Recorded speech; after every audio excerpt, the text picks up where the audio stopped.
Curious about the whispers floating around mostly Facebook about Purina pet food? Well, I'm Dr. M with VetMed Corner, and here we focus on research-based best practices information to enable you to best care for your pets. Join me as we dive into what's actually going on and what you need to know about it.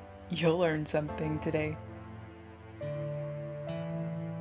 At the beginning of December, there was a Facebook post made where the OP described their dog having seizures, being really sick, and dying, and how they sent away the bag of Purina that their dog had been eating, and they relayed that they had test results showing elevated levels of heavy metal toxicity from the lab that they sent this bag of food to.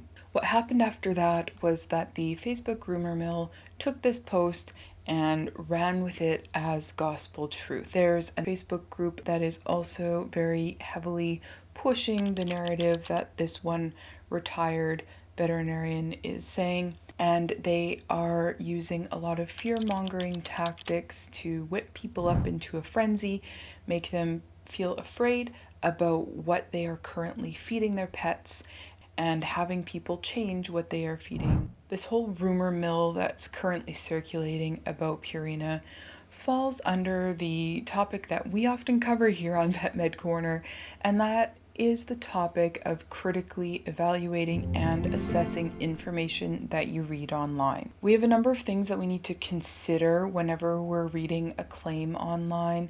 One of the very first things is to think about who the claim is coming from. Are they actually an expert in the field that they are making claims about? Are they citing a bunch of peer-reviewed published research to back up their claims? Are they benefiting in some way from the claims that they are making? Are these claims based on unproven anecdote? Are the claims in line with what expert consensus says? Now, we can't look at any of these factors individually. We really do have to consider them all together.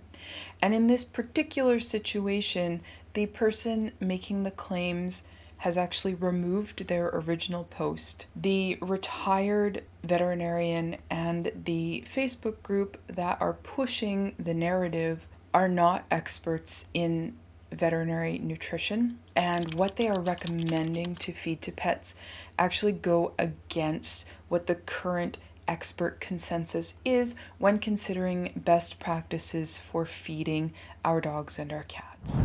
Beyond these basics of vetting, pardon the pun, information that you're reading about online, we also have to be on the lookout for a number of red flags. You don't need to see all of these red flags, but if you are seeing any of these things, it should pop up a little alarm bell in your brain. I need to think about this incredibly critically and look into this more, find what the actual consensus of the experts is, and do some more digging. One of the most common red flags that we'll see is when there is a person claiming to be the only one telling the truth. Everybody else is wrong. Claiming to provide crucial information, life-saving information that you can't find anywhere else. They're the only ones that have it. This information commonly is the exact opposite of what the current expert consensus is. Another common red flag is that you will see people giving sweeping disparagement. That often looks like statements along the lines of, veterinarians actually don't know anything about nutrition. I've addressed that claim in the past as well. I'll make sure to link more information in the description. Or they might say, your veterinarian probably won't tell you this, but, and then they'll go on to push their narrative. It's also a red flag if you fail to provide peer-reviewed public research or links to group expert consensus statements that back up your claims. Let's bring this all back to these current rumors floating around about Purina. So first of all, the original post where the OP was making these claims has actually been deleted, but that hasn't stopped the retired veterinarian and this one particular Facebook group from continuing to push their narrative. Additionally, in many vet-to-vet Facebook groups that I belong to, this topic has been discussed. We are not anecdotally noticing any trends or reasons for concern.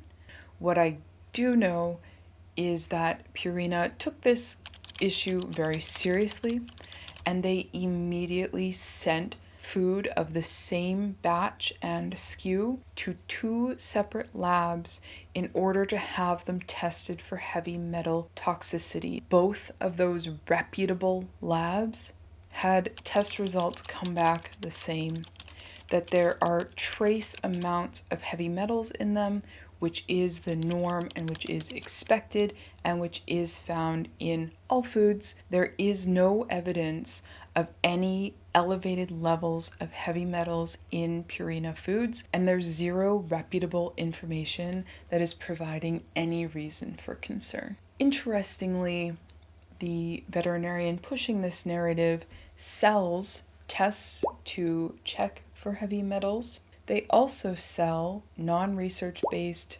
diets and toppers that do not meet WSAVA guidelines. Benefits from stirring up a rumor mill and creating fear and worry among the people that they reach. I will make sure to link additional information in this video's description. And no, I do not receive any funding or anything from any pet food company. I do not sell any pet food, and I do not benefit in any way from whatever you end up feeding your pet. If you have any additional questions, don't hesitate to leave them below. I very much look forward to hearing from you, and I do read every single comment. And to prove it, I highlight a new one every week. If you have a video topic you'd like me to cover in the future, don't hesitate to comment it down below. I put up a new video most Fridays, and I can't wait to see you in the next one. Bye!